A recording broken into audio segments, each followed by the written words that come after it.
Size and style matter, Ford EcoSport or Tata Nexon AMT?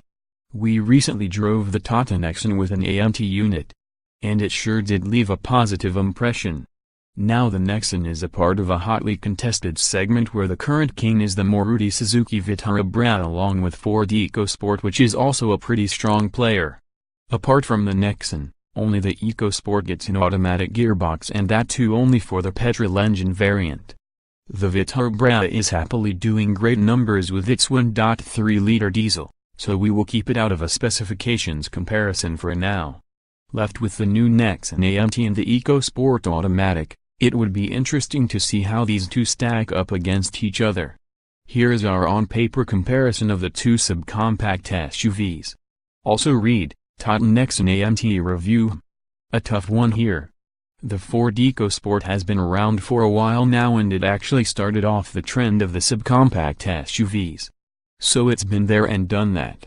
The looks of the EcoSport were getting a bit too long in the tooth, and therefore, Ford breathed in a fresh lease of life with the midlife update on its SUV. The Nexon is the fresher design of the two, no doubt, and it looks a tad better as well. But the EcoSport has more of the SUV stance and design as compared to the Nexon. So yes, the Nexon has a sharper design, but the EcoSport looks the part of an SUV more than the Nexon. Also, styling is something which boils down to personal choice.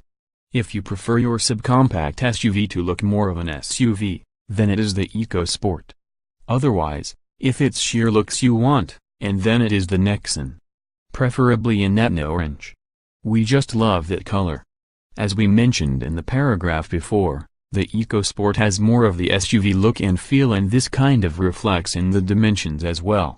The EcoSport is substantially taller and slightly longer than the Nexon. Also, the wheelbase of the EcoSport is 22 mm longer than that of the Nexon. But the Nexon does get an advantage in the ground clearance department by having 9 mm more than the EcoSport. More ground clearance is always welcome in India.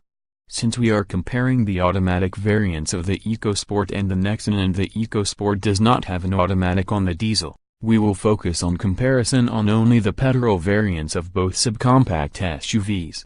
Both engines are 3-cylinder units.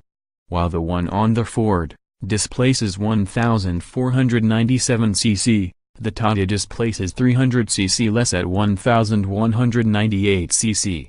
The EcoSport also makes almost 13 bhp more than Nexon, but in real-world driving, it will hardly prove to be an advantage. In fact, the EcoSport makes 20 Nm less than the Nexon AMT, which will matter more when it comes to driving in real-world situations. But, the trump card that Ford has with it is the 6-speed automatic gearbox on the EcoSport feels a lot better than the AMT on the Nexon. The Ford gets a 6-speed torque converter, and if it still had the dual-clutch transmission, boy! The transmission fight would have been over before it began. Ford replaced the dual-clutch unit with the more conventional torque converter to keep costs in check. And both these automatic transmission units will be any day better than an AMT unit. There. We said it. Oh. And the Ford EcoSport Automatic also gets paddle shifts, which is a miss on the Nexon. A diesel EcoSport Automatic would have spiced up this specifications comparison for sure. Ford offers the 6-speed automatic on the Trend Plus and the Titanium Plus variant.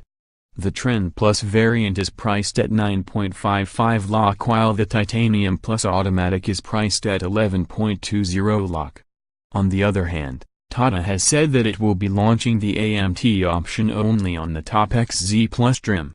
Still, we believe that the pricing will be a little lesser than the EcoSport Titanium Plus at variants 11.20 lakh.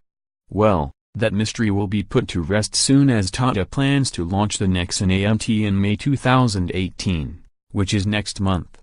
For the latest auto news and reviews, follow Car and Bike on Twitter, Facebook, and subscribe to our YouTube channel.